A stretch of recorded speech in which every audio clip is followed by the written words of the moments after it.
So you get a little bit older, you get out there working out, and then you're miserably sore. When you're young, not a factor. But when you're a little bit older, there's kind of three things you got to be doing every time, right?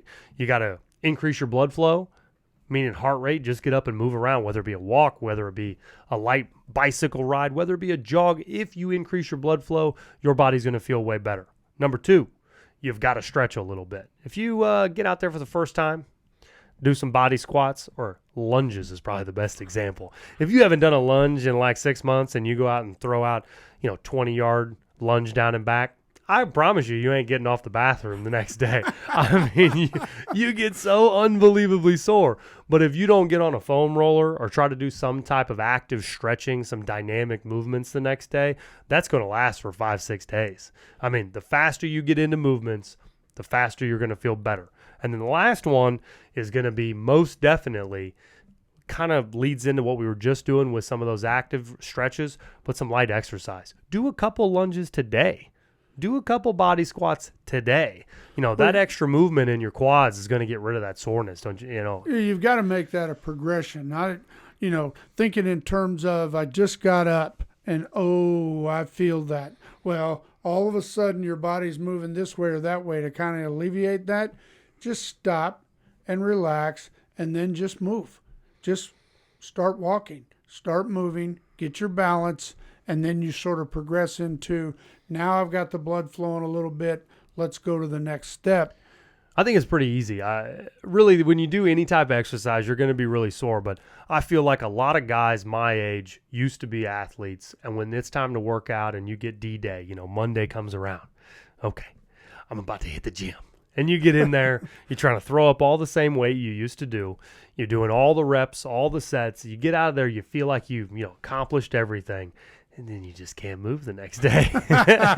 Well, wait till you get to my age. Yeah, and then you hit that first and you go, couch looking pretty good. I've seen you walk down the stairs. I know that it doesn't take even a workout for that. Wait till you're really sore and then you need to bend over and pick something off the floor. And you are literally moving your body from side to side to maneuver down, get it and come back up.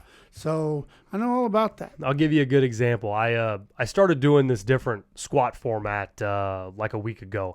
I've done so many body squats, doing classes and working with people that just doing plyometric style stuff. My knees just don't like all that bouncing around at this current stage. Working on some mobility and strengthening my knee back up. But I started doing almost like a pirouette squat. So you got your feet out just a little bit and you sit on the balls of your feet. And I like to squat all the way down to my heels and all the way back up. I never used to do this. I used to be able to squat heavy loads, doing all these types of things. That is not the squat form. But I tell you more and more when I'm working with kids and doing all that, all my babies and stuff I'm working with, I'm always like down on my knees, sitting on my heels, and my range of motion. I just need more range of motion. So I've been doing these squats, right? You go down, you sit your butt on your heels. Been using timers, keep myself a little bit motivated, right? Going up and down, up and down. And after, I think it was like 3-4 sets, 60-second sets, nothing, right? Not a big deal. I mean to tell you, the next day my quads were burning so much. I was miserably sore. And that's kind of what inspired this topic. I was like, I'm going to, pass along the message of how you get rid of this stuff. So I got a little hot tub in, heated up the quads, got on the roller, got all sides of it going, miserable on the roller. Not much fun, right? And then after I did that, I went down and did some more. I did like 15 seconds up and down, and I went through 3 or 4 rounds of that. And by the end of the day, I was feeling so much better than I was with that locked up version of what you get.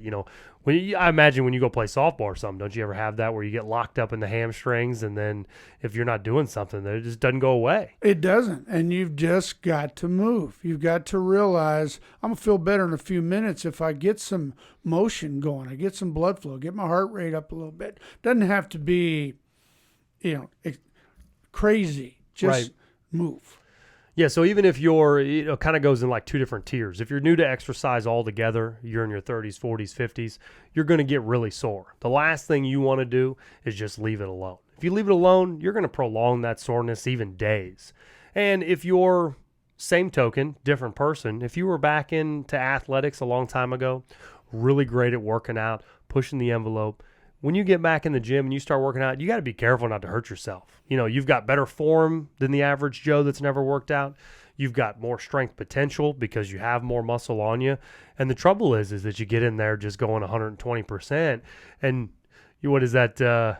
You're only as good as you once were. Or what is it? Yeah, I'm only as good once. As I was once. That's about it. Yeah. But I think you got to just remember to go ahead and do it. It's really easy, especially when you get to my age. And a lot of guys will say, oh, man, I'm just not going to do it, or I'm just going to wait another day. I'll tell you, it goes back to remember some of the best workouts you had were the ones you almost didn't do. Yeah, just know that if you don't try to actively recover, get on a foam roller. You can check out the recovery foam roller. We got a rejuvenate stretching sequence. I did the whole entire thing. You know, just check it out. Figure out the muscle groups. You don't have to do the whole thing, but if your quads are killing you or something like that, look at the quad section. If your lats are killing you, look at the lats section.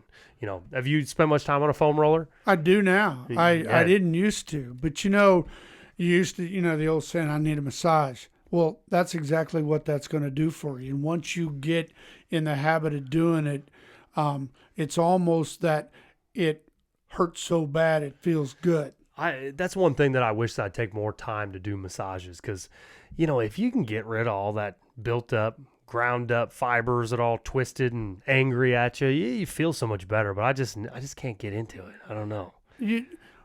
But once you feel that blood start to flow and all of a sudden you start to relax a little bit and you feel better, now I can start moving again. Now, yeah, I love using my roller, but you got to take the time. Yeah, but the worst thing you can do, no matter which version you are, if you're older, never worked out before, older, getting back into it, not moving at all is like the last thing you want to do. You got to get out there, get your heart rate up, get some range of motion back, and that pain will pretty much subside within the next day or two anyway.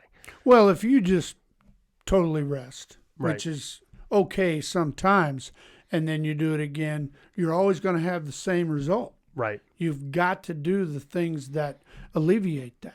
Yeah. And then continue to train so that ultimately your body you're in better shape and you don't have as much of that problem. For sure. For sure.